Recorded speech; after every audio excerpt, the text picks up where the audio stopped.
Exodus chapter 10. The plague of locusts.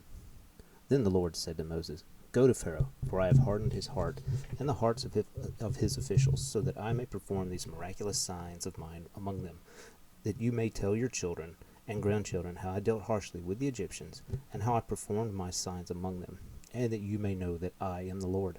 So Moses and Aaron went to Pharaoh and said to him, This is what the Lord, the God of the Hebrews, says. How long will you refuse to humble yourself before me? Let my people go, so that they may worship me. If you refuse to let them go, I will bring locusts into your country tomorrow. They will cover the face of the ground so that it cannot be seen.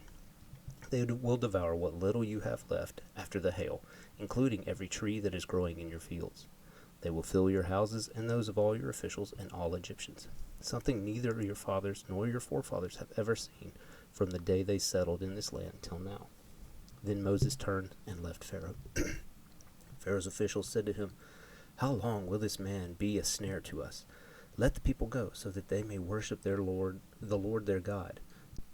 Do you not yet realize that Egypt is ruined? Then Moses and Aaron were brought back to Pharaoh. Go, worship the Lord your God, he said. But just who will be going?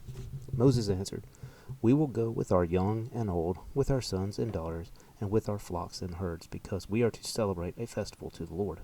Pharaoh said, The Lord be with you, if I let you go, along with your women and children. Clearly you are bent on evil. No, have only the men go, and worship the Lord, since that's what you've been asking for. Then Moses and Aaron were driven out of Pharaoh's presence. And the Lord said to Moses, Stretch out your hand over Egypt, so that locusts will swarm over the land and devour everything growing in the fields, everything left by the hail. So Moses stretched out his staff over Egypt, and the Lord made an east wind blow across the land all that day and all that night. By morning the wind had brought the locusts. They invaded all Egypt and settled down in every area in the country in great numbers. Never before had there been such a plague of locusts, nor will there ever be again. They covered all the ground until it was black. They devoured all that was left after the hail, everything growing in the fields, and the fruit on the trees. Nothing green remained on tree or plant in all the land of Egypt. Pharaoh quickly summoned Moses and Aaron and said, I have sinned against the Lord your God, and against you. Now forgive my sin once more, and pray to the Lord your God to take this deadly plague away from me.